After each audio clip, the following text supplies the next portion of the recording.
Hello, my name is Brandon Gray, and today I'm accompanied by Kyle Matyniuk, Adam Baker, and Stephen Holloway. And together we represent Graham Engineering, a world leader in microchip processing and design. And we are here today to provide a brief overview of the company's initial investment strategy and processes to date. Over 8 rounds, this is how Graham Eng fared. We had an average ROE of 10%, an average ROA at 5.45%. We finished with a cumulative profit of $38.3 million. We had an average market share by dollar volume of 22.32%. We had a stock price of $29.52 and a market capitalization of $101.5 million. So in the early phases of the simulation, we really focused on capitalizing on maximum market share. We did this by investing heavily in R&D and automation and releasing 5 products as quickly to the market as we could. However, we soon realized we were spending too much money on promo and marketing and trying to maintain our products' accessibility and awareness, and our products soon began falling out of the perceptual map as we lost track of our R&D costs. And in the third round, we went bankrupt. So post-bankrupt, our strategy was to focus on reducing our production and decreasing our inventory. We decreased the product price to maintain our market share of our products, and we invested in TQM to save on R&D costs, increase demand, and reduce materials and labors. In the last round, we paid back long-term debt and retired stock, as well as we issued dividend to see a spike in our stock price. Okay, so again, at the beginning of our simulation, our company invested too much into production and marketing and didn't do a good job of predicting our future demand. We failed to effectively calculate our product's future market share while taking into account future segment growth. Because of this, we were either selling out of our products and losing money or producing too much and losing money on inventory. This is shown in our profit history. We were not making a decent profit until 2020. This is because we spent too much on production and our variable cost was way too high to give us a decent contribution margin for any of our products. As you can see in the graphic, in 2019, we went bankrupt and had to take out an emergency loan of approximately $5 million. At that point, we reassessed our strategy and decided to quit investing in the plant and marketing and instead focus on decreasing our variable cost and increasing our contribution margin for our products. We decided to decrease our sales and promo budget to 0 and only spend our money on meeting demand.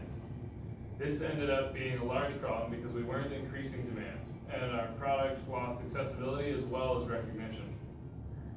This was the trend for the latter half of the simulation. Because we decided to cut spending on production and marketing, our profits and market share started to decrease. We went bankrupt again in 2022, as you can see in the graphic, and had to take out an emergency loan of approximately $43 million. We recovered from the bankruptcies, and in the last few rounds, to offset this downward trend, we tried to reduce our variable costs even more by cutting spending on R&D and just living with our most recent version of each of the products. Of course, this didn't end up working out, and we didn't make much of a profit and lost even more market share in the end, as you can see in both of the graphics. For round 9 and beyond, the incoming management needs to focus on 4 major areas. First, management needs to reduce the number of products produced each year. In previous rounds, we suffered from high inventory levels that led to high storage costs. We relied too heavily on the predicted benchmarks set by the marketing department to forecast our sales. To better predict forecasted sales, we need to thoroughly look at segment growth and market share in the future. Secondly, Graham needs to spend more on R&D and production efficiency. This will help the market view our products as newer and reduce the time needed to get the product back on the market after a revision is made. Next, management needs to focus on spending more on marketing and keeping products in desired zones indicated by industry reports. This is imperative to increase awareness of the product and appealing to changing market standards. Lastly, Graham must use market indicators to set pricing more effectively. Collectively, doing all this will help Graham manage increase parameters such as ROE, ROA, and overall profitability each year. To summarize, we have 3 main takeaways. Firstly, the TQM was found to be a crucial component that was neglected by other groups in our competition pool. We attempted to take advantage of this fact to give us an edge over our competitors in the areas of product demand and R&D costs by investing all excess funds in TQM projects. Secondly, a solid marketing budget was found to be a crucial tool to be used in obtaining and maintaining market share at the expense of our competitors. Our strategy of a large marketing budget allowed us to succeed in this aim. There is, however, a fine balance in maintaining product awareness while not wasting any funds for diminished returns. The final and most important takeaway was the prediction of sales and management of inventory. This was incredibly important to us throughout the project and was the primary factor that caused us to take out emergency loans in 2 rounds.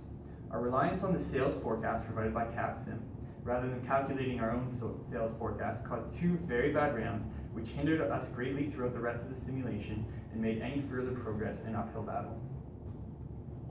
That concludes our presentation. I hope you look to invest in Graham Engineering in the future.